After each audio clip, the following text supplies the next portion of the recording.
日本史学習に最高にもってこいのサイトサムライアーカイブスポッドキャストへようこそ。美しい自然にあふれてる縄文時代から波乱万丈な幕末まで全時代を網羅して日本史の隅から隅まで一緒に語り合いましょう。では早速日本史の世界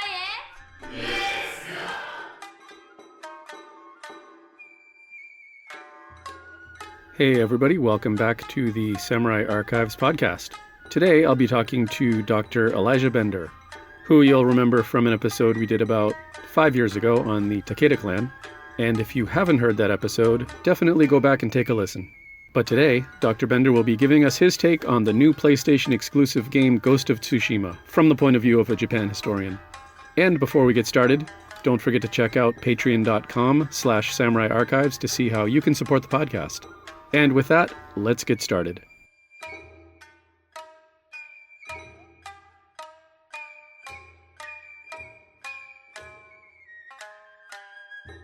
Yeah, so I'm Elijah Bender. I've been here before, and I am a Japanese history specialist. I study pre-modern Japan, environmental history, in particular, resource disputes in the 16th century. And so I'm interested in how those disputes at the local level are a part of what contributes to the end of the Warring States period and is really key in establishing the stability of the Edo period. So kind of that late Warring States into early 17th century transition. All right.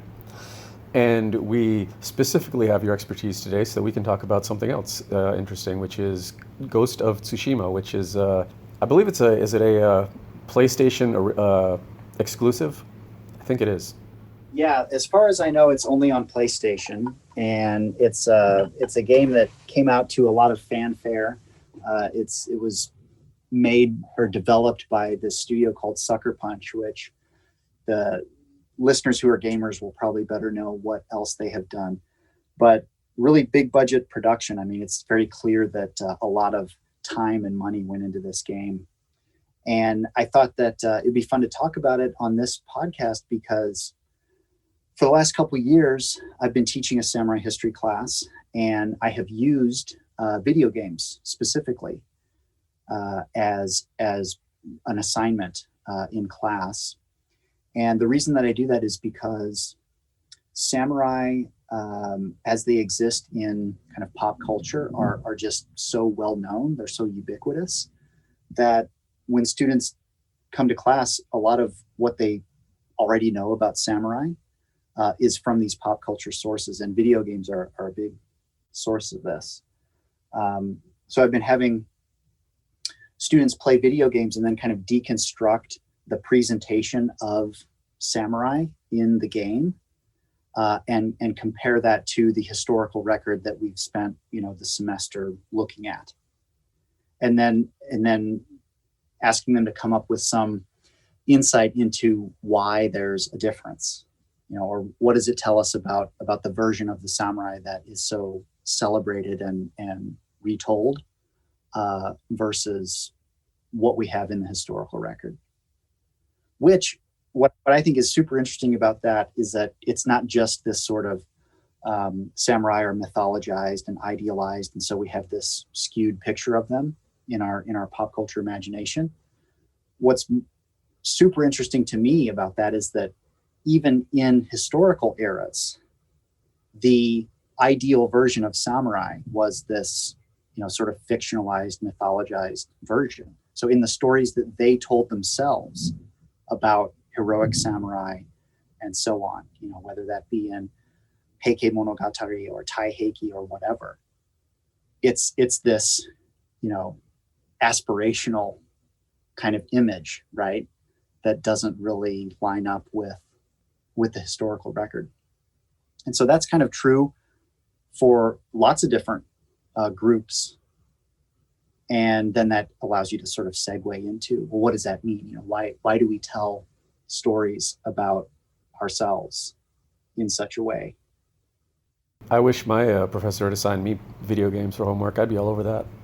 Yeah, I mean, I think that's another thing too, is that they're fun, right? I mean, I I love a good samurai story as much as anybody. And so I get a huge kick out of samurai movies, the classic ones all the way up into the more contemporary stuff.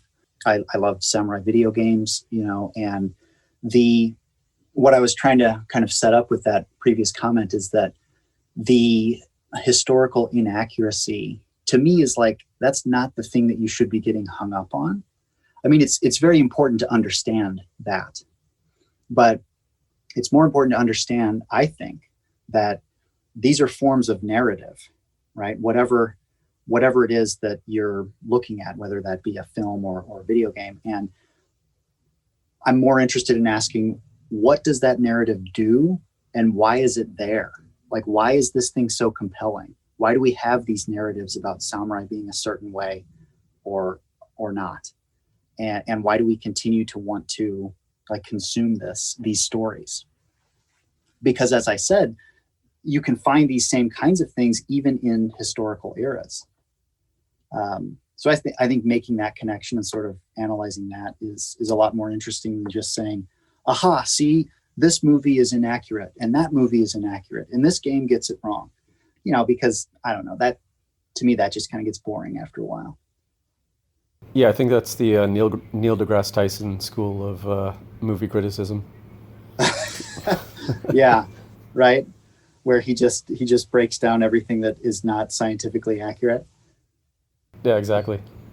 But yeah, so I unfortunately haven't been able to play it because I'm a dedicated diehard Xbox fan, and I haven't actually had a chance to get my hands on it. Although I did read multiple reviews and watch some gameplay, but it looks amazing.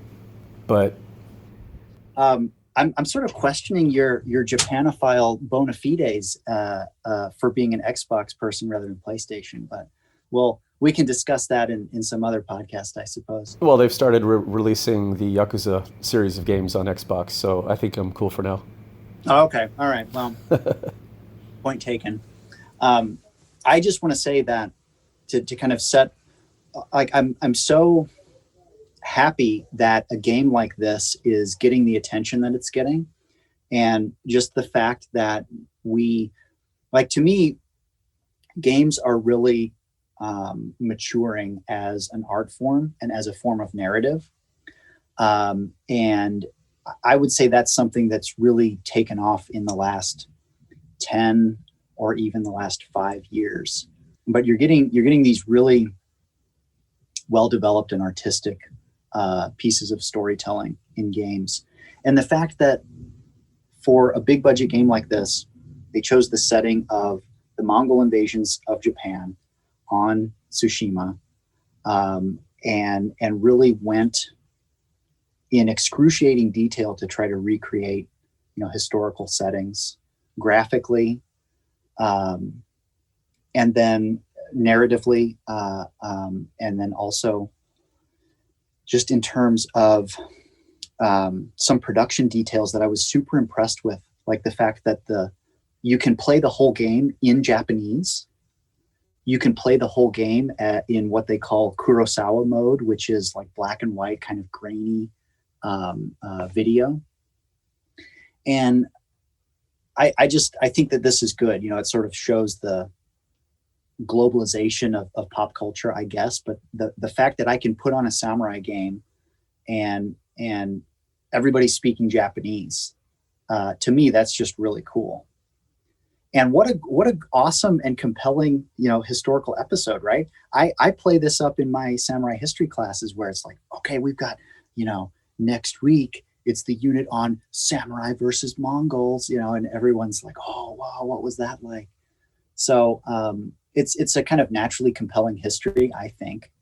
And I'm just glad to see that these Japanese history topics or East Asia history topics are kind of becoming more visible.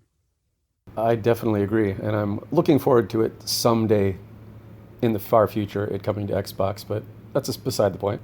I'm wondering if right now we should actually set the stage and actually go into a little bit of detail about the setting, the setting, the sort of the background of the actual game itself, the storyline.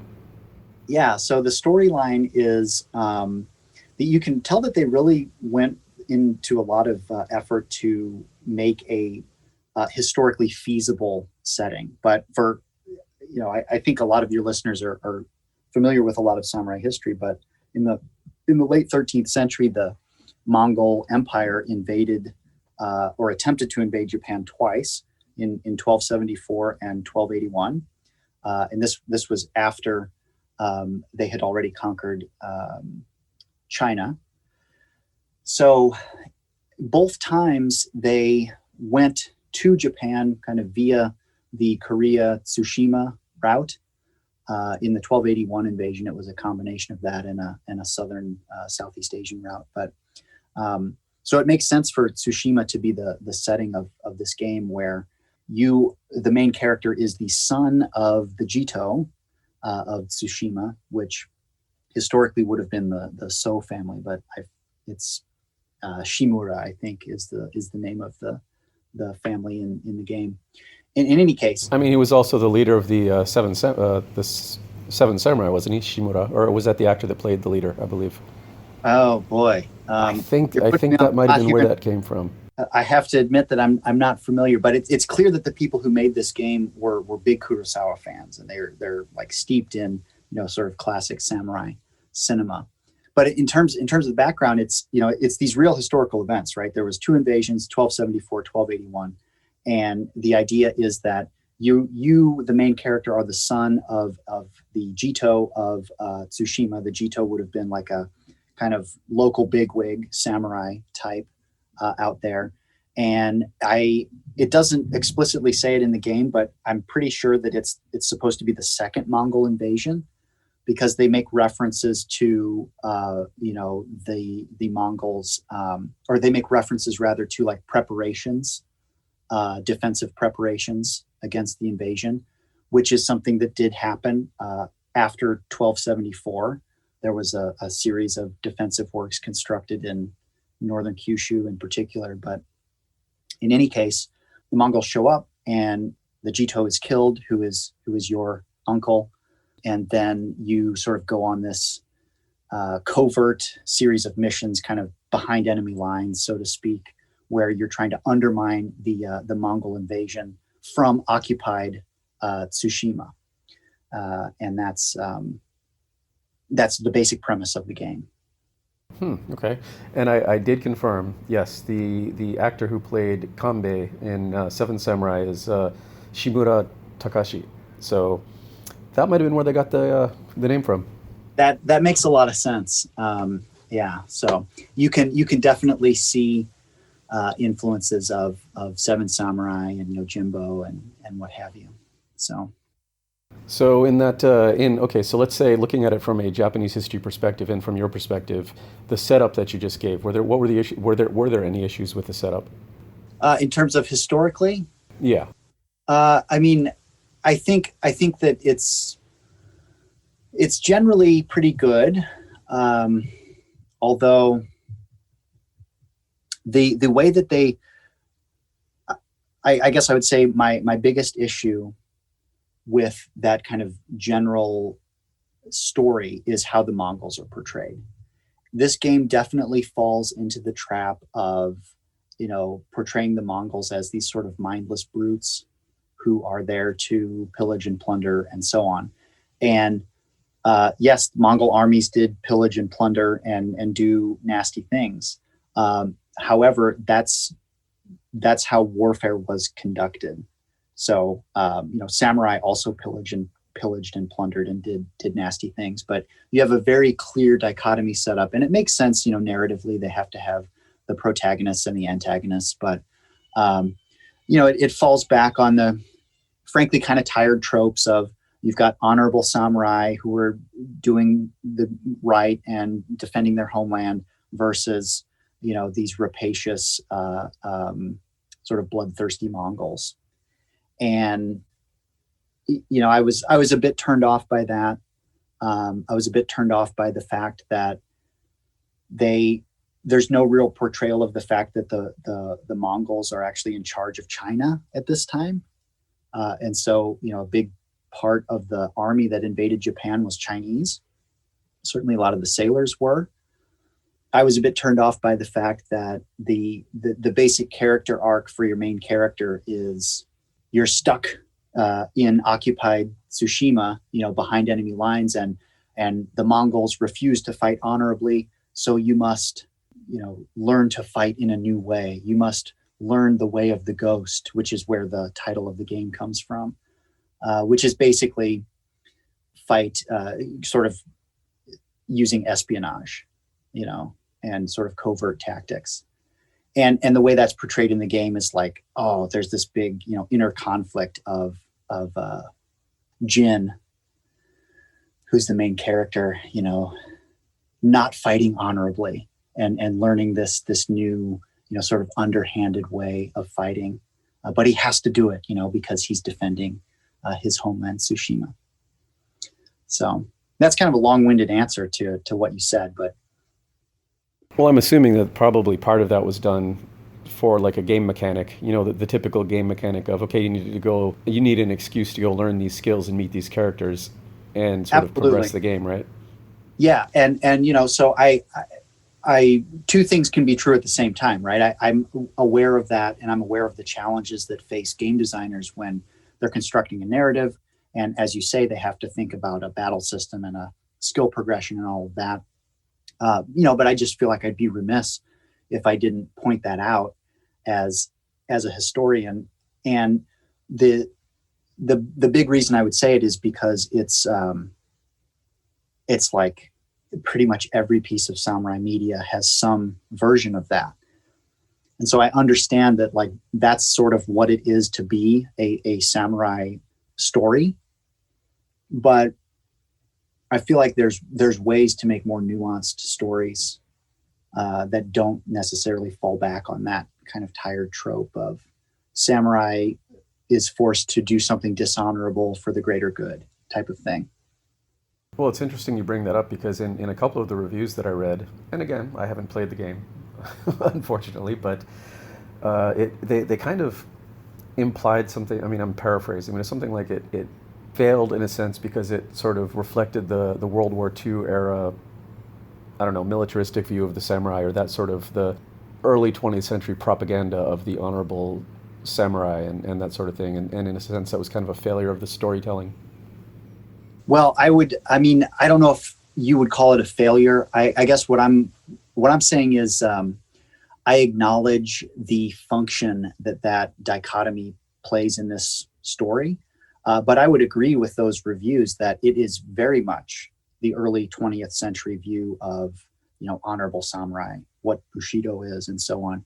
Just to give you a kind of peek into this, in the first act of the game, you have a series of flashbacks where Jin, the main character, is training in the way of the sword, with his uncle, who was the Jito of Tsushima, who's been, cut down by the Mongols. And it is sort of every classic trope that you would have expected, right? In terms of the one that sticks out to me is that Jin gets in a fight and he's got a black eye, and his uncle is talking to him about that during their swordsmanship training. And, he says, what are you going to do next time, when this bully comes at you? And you can choose. You have a choice in the dialogue. And one of the choices is kick sand in his face, before or as he comes up to you, and, and then like kind of talk smack to him and, say something like that. And the other one is the honorable choice, which is, stand your ground and only attack after he makes the first move or something like that. Well, I chose, when I was playing through the game, I chose the kick sand in his face as he as he charges you, like do whatever you can to take this guy out, because that's what an actual samurai would have done. And when you choose that, you get admonished by your uncle. Like that's not what we would do. And it's very much this sort of classic version of samurai always behaving and fighting by this really rigid code. And the Mongols don't do that, so it's like they're clearly the bad guys. Yeah, I guess that does sound kind of typical of what you would expect. I mean, I feel like there's some media, samurai media, that's become a little bit more sophisticated in recent years. And a lot of people have pointed out that even Kurosawa, in his classic films, very much, he had a kind of range of samurai behavior that he portrayed. But even in Kurosawa's films, there's a very clear emphasis on the way that samurai are supposed to be. And the good guys, like you mentioned, Kanbei in Seven Samurai, right? Now, he's very clearly like the epitome of the upright, honorable samurai.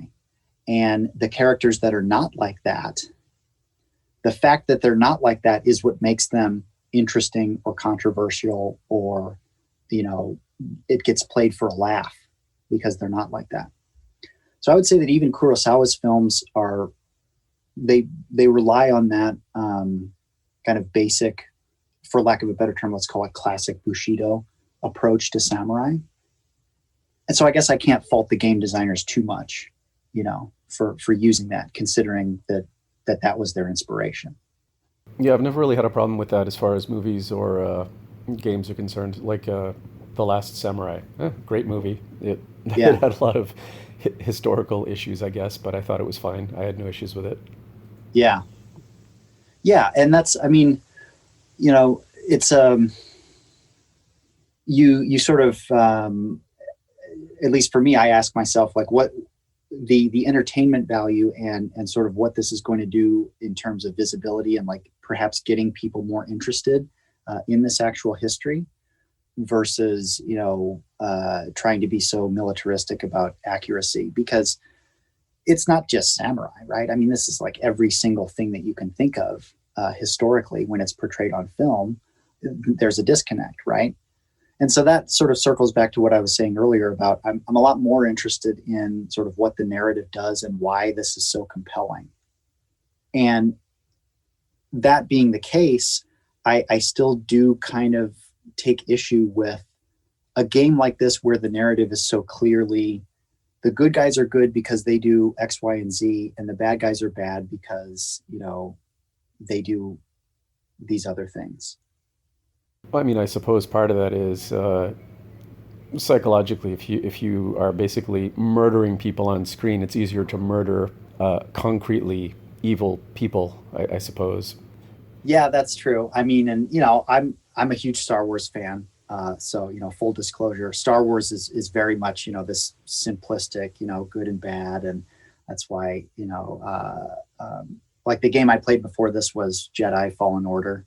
And, you're cutting down stormtroopers like crazy.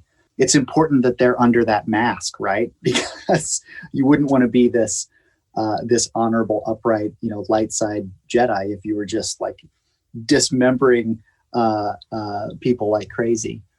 But in Ghost of Tsushima, I do think that because it is set in this historical era and because it does depict real cultures and it depicts those cultures with a high degree of realism, at least visually, that you do need to acknowledge, the nuance of the actual history that it's is being retold.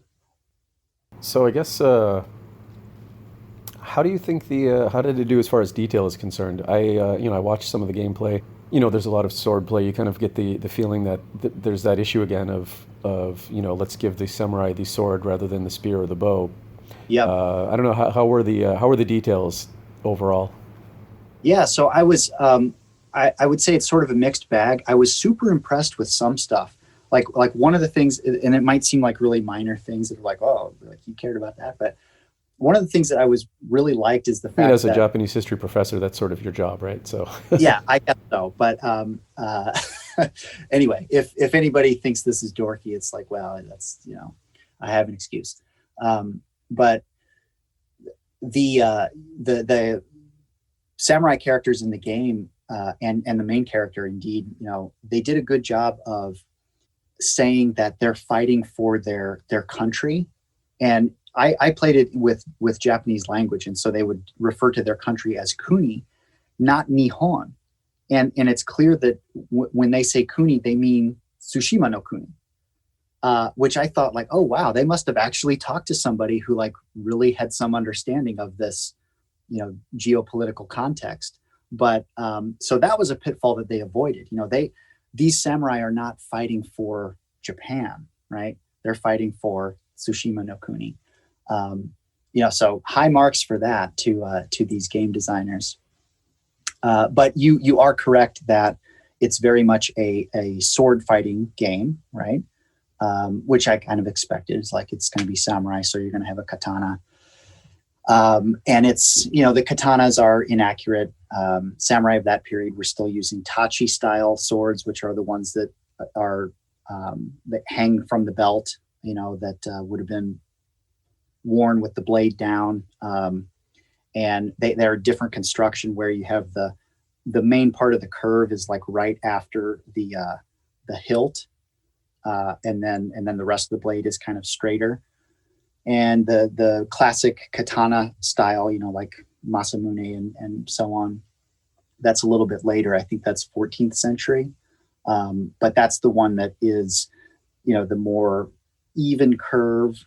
It's worn through the belt with the blade up, all of that stuff. So there's that. There's the fact that I saw a lot of like incorrect armor on samurai in the game. The main character wears oyoroi, which would have been the armor that a samurai at that time would have worn, which oyoroi is the really boxy, like colorful lamellar style armor that mounted archers wore. There's a lot of like Sengoku era armor that's depicted in the game with like solid breastplates and the shin guards and the solid helmets that you would see on somebody like Date Masamune or something. Not a lot of use of naginata or spears or the kumade, which is that grappling hook that they would use to try to pull people off horses. It's basically all swords. So in terms of that kind of stuff, it's a little off. The way that the Mongols are depicted too, like the Mongol warriors are wearing this really like elaborate like scale armor, like almost like what you would see on like a Roman centurion or something. And I don't know enough about it to know what Mongol warriors would have been wearing, other than what I've seen in, say, the Suenaga scrolls, right? Takezaki Suenaga, where the Mongols are wearing light armor that's really similar to what samurai wear because they're also mounted archers, and they're wearing like robes.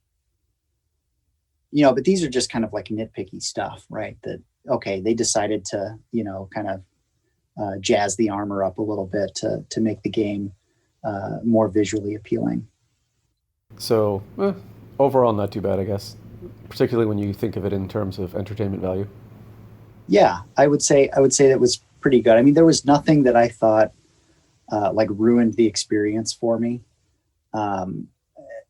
Just kind of things that I would expect, like, oh, okay, so now I'm riding around on my horse trying to slash people with my sword, which is like, yeah, that probably wouldn't have, a samurai probably wouldn't have fought that way in the 13th century. But it's still fun. I mean, the gameplay is great, and if you're a fan of action adventure games, it's I found the fighting and all of that stuff to be a lot of fun. You got a parrying system and all the stuff that all the modern games have. It's not as hard as Dark Souls or anything, so you're not dying constantly. So yeah, I think it's a great playthrough. How about the language? Was it sort of that traditional, I guess you'd call it Shakespearean Japanese, or was it just modern Japanese?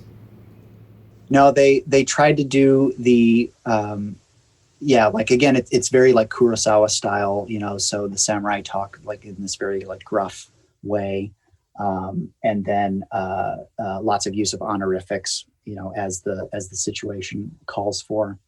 I think they did a good job with that.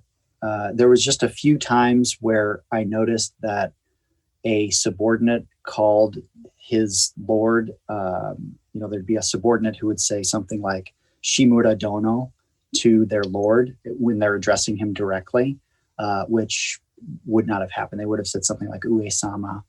But again, that's like super nitpicky stuff.